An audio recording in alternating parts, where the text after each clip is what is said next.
అందరికి నమస్కారం. నేను మీ doctor R Suresh, chest physician, Hanamkonda. ఒక చిన్న పిల్లాడు పూర్తిగా ఆరోగ్యంగా ఉన్నాడు అనుకుందాం. ఒకరోజు అకస్మాత్తుగా అతని శరీరం ఇన్సులిన్ తయారు చేయడం ఆపేసింది. ఎటువంటి హెచ్చరిక లేదు, ఎటువంటి ముందస్తు లక్షణాలు లేవు. ఇదే టైప్ 1 డయాబెటిస్ మెలైటిస్.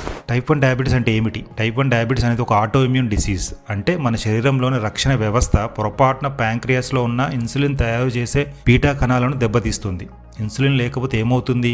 రక్తంలో ఉన్న చక్కెర కణాల్లోకి వెళ్ళదు, రక్తంలో చక్కెర పెరుగుతుంది, బ్లడ్ షుగర్ ప్రమాదకర స్థాయికి చేరుతుంది. ఇది టైప్ 2 డయాబెటిస్ లాగా కాదు. ఇది అధిక బరువు వల్ల కాదు, తినే అలవాట్ల వల్ల కాదు. ఇది ఒక ఆటో ఇమ్యూన్ సమస్య. ఎవరికి ఎక్కువగా వస్తుంది?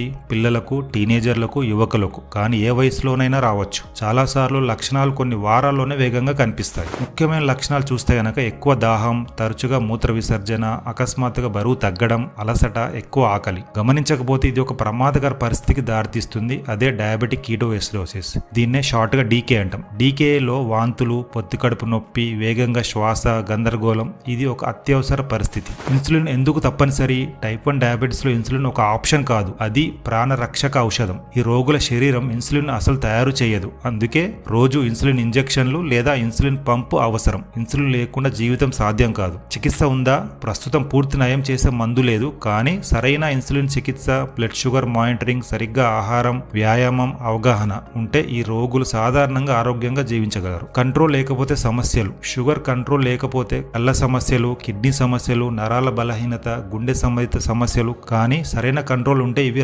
నివారించవచ్చు. సో నేను చివరిగా చెప్పేది ఏమిటంటే టైప్ 1 డయాబెటిస్ ఒక బలహీనత కాదు, అది అవగాహన మరియు క్రమశిక్షణ అవసరమైన పరిస్థితి. ముందుగా గుర్తిస్తే ప్రాణాలు కాపాడవచ్చు. ఇన్సులిన్ ప్రాణాలను కాపాడుతుంది, అవగాహన జీవితం మార్చుతుంది. నేను డాక్టర్ ఆర్ సురేష్. ఇలాంటి ఆరోగ్య విషయాల కోసం నా యూట్యూబ్ ఛానల్ని ఫాలో అవ్వండి. Thank you.